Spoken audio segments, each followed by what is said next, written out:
शब्दों को अगर देखा जाए तो नारी शब्द में दो मात्राएं अधिक हैं, आ और ई। आ जहां उसकी कोमलता को ध्वनित करता है, वही ई उसकी शक्ति को प्रदर्शित करता है।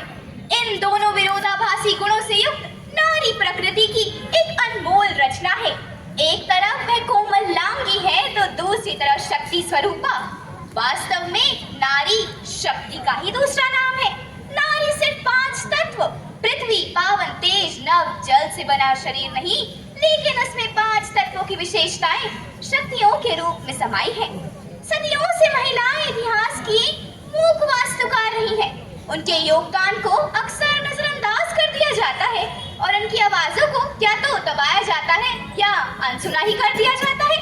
मैं प्रत्येक भारतवासी से प्रश्न करना चाहती हूँ कि क्या ये वही प्यारा देश भारत है? क्या ये वही सोने की चिड़िया है जहाँ एक समय पर जयघोष किया गया था, यत्र नार्यस्तु पूज्यन्ते रमन्ते तत्र देवताः, यत्र तास्तु न पूज्यन्ते सर्वे स्त्रफला क्रियाः।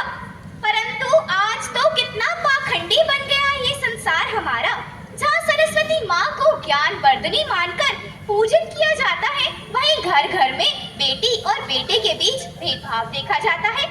जहाँ एक नर सुबह लक्ष्मी माता की आरती गुनगुनाता है, वहीं अपने घर की लक्ष्मी को 4 दीवारों में बंद रख चंद पैसों के लिए तरसाता है और आत्मनिर्भर बनने से रोकता है। जहाँ वैष्णो देवी के आशीर्वाद के लिए मेलों ये चलता है, वहीं अपने घर के चूड़ी वाले हाथों में बेलन ये पकड़ा देता है। नारी सशक्तिकरण के लिए चाहे आंदोलनों में कितनी आवाज उठा लो, परंतु आज भी महिलाओं की चुप्पी घर घर में बेकरार है।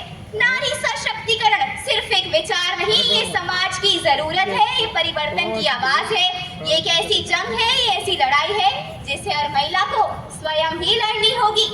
भारत सरकार ने महिलाओं के उत्थान के लिए भी कई कदम उठाए हैं। संसद में 33% महिलाओं के लिए आरक्षित निर्वाचन क्षेत्र है। बेटी बचाओ बेटी पढ़ाओ योजना बालिकाओं के अस्तित्व, सुरक्षा और शिक्षा को सुनिश्चित करती है। स्टेप योजना महिलाओं के लिए प्रशिक्षण कार्यक्रम चलाने के लिए संस्थाओं को अनुदान प्रदान करती है।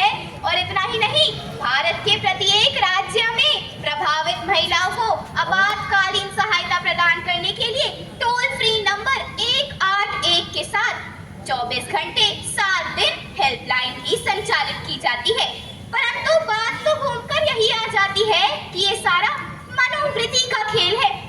हमें उस मानसिकता से बाहर आना होगा जो महिलाओं को अभी भी एक विशेष रूप और स्थान में देखती है। याद रखिए, ये कंगनों से सज्जित हाथ, बंदूक, कंप्यूटर, यहाँ तक कि हवाई जहाज भी चला सकते हैं। स्मृति मंधाना ने जहाँ बैट से छक्के लगाए हैं, तो वहीं लता मंगेशकर ने इस संसार को मधुर गीत सुनाया है। यहाँ तक कि आज की अशिक्षित महिला खुद के पैरों पे खड़े होकर रिक्शा चलाती है, स्टेशन पर चाय बेचने चली जाती है या स्वयं के बनाए पापड़ और अचार को बेचकर पैसे कमाती है और इसी के साथ साथ आत्मनिर्भरता की ओर कदम बढ़ाती है। जब महिलाएं सशक्त होंगी तभी समाज और राष्ट्र दोनों सशक्त होंगे। जरूरी है अपने आप को बदलने की, जरूरी है आत्मसात के साथ साथ दूसरों को प्रेरित करने की, जरूरी है सदियों से चलते आ रही विरक्त मानसिकता, रूढ़िवादी विचारधारा को बदलने की। क्या हम सचमुच एक सशक्त समाज के निर्माण में विश्वास रखते हैं? यदि हाँ, तो हमें और देरी नहीं करनी चाहिए। अपनी वाणी को विराम देते हुए मैं फिर से दोहराना चाहूंगी, यत्र नार्यस्तु पूज्यन्ते रमन्ते तत्र देवताः, यत्र तास्तु न पूज्यन्ते सर्वे स्त्रफला क्रियाः। धन्यवाद।